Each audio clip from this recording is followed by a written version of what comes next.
అనేటటువంటి భ్రమలలో వాళ్ళు ఉన్నారు. వాళ్ళ చేతిలో మీరు పావులుగా మారి పోలీసులు మరి మీ స్థాయిని దిగజార్చుకొని పోలీస్ వ్యవస్థను భ్రష్టు పట్టిస్తూ పోలీసులు అంటే ప్రజలు అసహించుకునే కాడికి తీసుకొస్తున్నారు.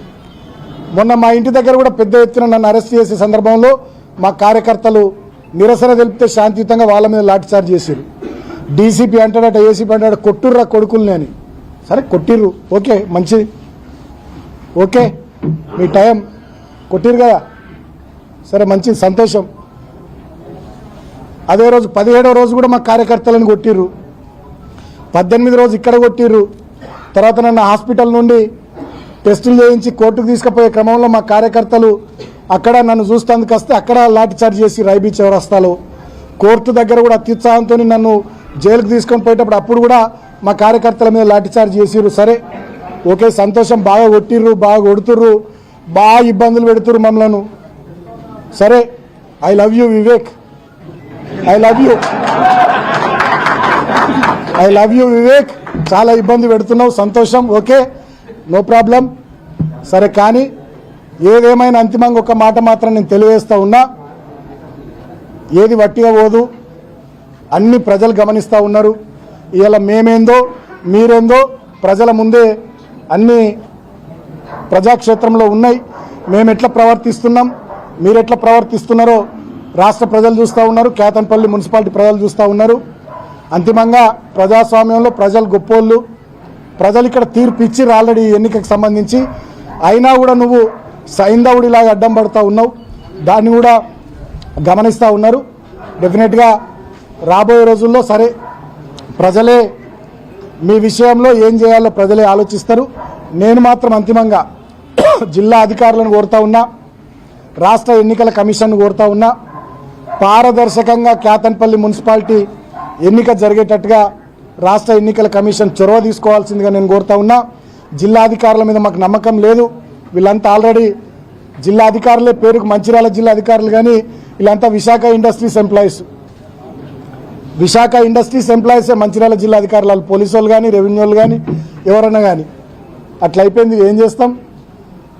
అయినప్పటికీ కూడా ప్రజలు మాకు పూర్తి స్థాయిలో, నేను జైల్లో ఉన్న సందర్భంలో నేను బయటకు రావాలని కోరుకున్నటువంటి ప్రజలందరికీ, మా పార్టీ నాయకులకు, మా కార్యకర్తలకు, మా సోషల్ మీడియా వారియర్స్కి, మీడియా మిత్రులకు, జైల్లో నేను ఉన్నప్పుడు నాకు మనోధైర్యాన్ని కల్పించడానికి జైలుకు వచ్చినటువంటి మా కేటీఆర్ అన్నకు, హరీష్ అన్నకు, మా మాజీ మంత్రులకు, ఎమ్మెల్యేలకు, మాజీ ఎమ్మెల్యేలకు, మా పార్టీ నాయకులకు అందరికీ పేరు పేరున ధన్యవాదాలు.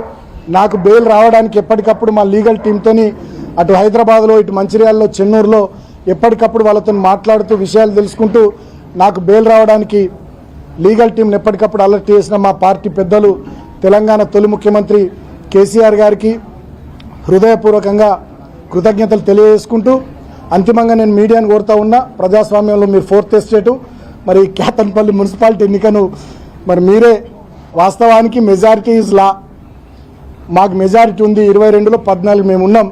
మరి మేము చైర్మన్, వైస్ చైర్మన్ అయ్యేటట్టుగా మీడియా, ప్రజలు మీరంతా మాకు గట్టిగా మద్దతుగా ఇప్పటిదాకా నిలబడ్డారు. అదేవిధంగా గట్టిగా మాకు వెన్నుదన్నుగా నిలబడాలని కోరుకుంటూ, ముఖ్యంగా నేను మా సిపిఐ సోదరులను హృదయపూర్వకంగా అభినందిస్తూ ఉన్నా. వాళ్ళు గట్టిగా మాతో నిలబడ్డారు, చివరిదాకా కలిసి పోటీ చేసినాం. చైర్మన్, వైస్ చైర్మన్ ఎన్నిక అయ్యేంత వరకు కూడా బీఆర్ఎస్తోనే ఉంటామని చెప్పి సిపిఐ వాళ్ళు కూడా చాలా గట్టిగా కరాఖండిగా చెప్పి వాళ్ళు కూడా మాతో ఉన్నందుకు ఏఐటీసీ రాష్ట్ర అధ్యక్షులు సీతారామయ్య గారికి, సిపిఐ రాష్ట్ర కార్యదర్శి వర్గ సభ్యులు సోదరులు కలవేన శంకర్ గారికి, అదేవిధంగా జిల్లా సెక్రటరీ రామడుగు లక్ష్మణ్ గారికి, టౌన్ సెక్రటరీ మిట్టపల్లి శ్రీనివాస్ గారికి, వాళ్ళకు కూడా హృదయపూర్వకంగా, వాళ్ళ రాష్ట్ర కమిటీ నాయకులకు కూడా హృదయపూర్వకంగా కృతజ్ఞతలు తెలియజేస్తూ, అంతిమంగా ప్రజాస్వామ్యంలో ప్రజలు ఇచ్చిన తీర్పు గౌరవించబడాలని చెప్పి మీడియా ద్వారా నేను ప్రభుత్వాన్ని కోరుతా ఉన్నా. ప్రజలకు కూడా కాంగ్రెస్ పార్టీ చేస్తున్నటువంటి దుర్మార్గాలు గమనించాలని ప్రజలకు కూడా నేను విజ్ఞప్తి చేస్తూ ఉన్నా.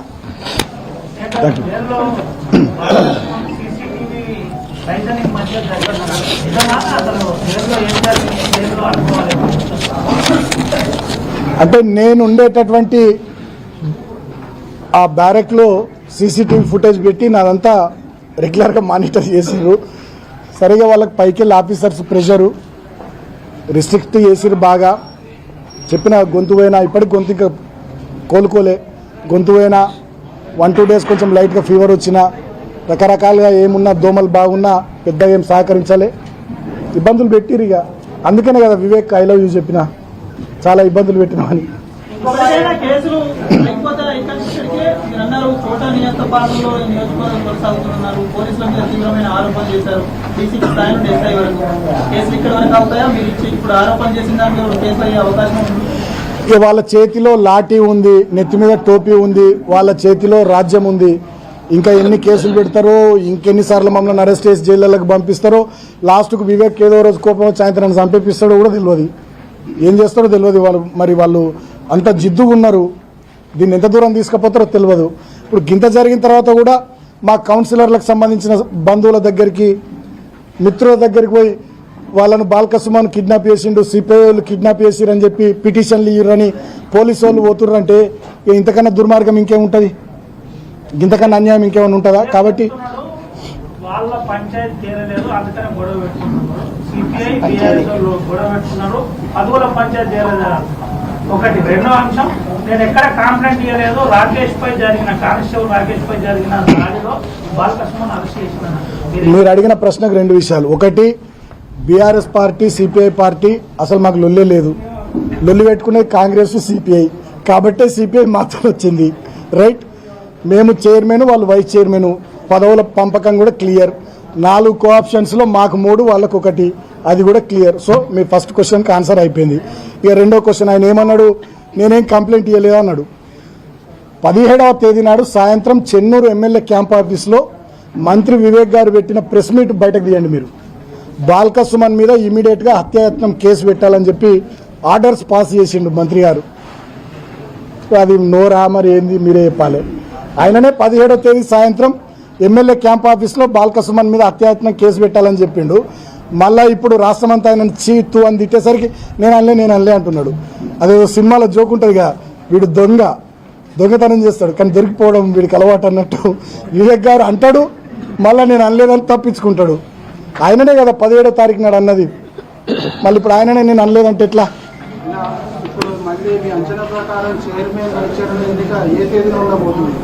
ఏమో రేపు కోర్టులో కేసు ఉంది, తర్వాత స్టేట్ ఎలక్షన్ కమిషన్ కూడా ఏం నిర్ణయిస్తుందో తెలియదు, దాన్ని బట్టి డేట్ ఎప్పుడు వస్తే అప్పుడు.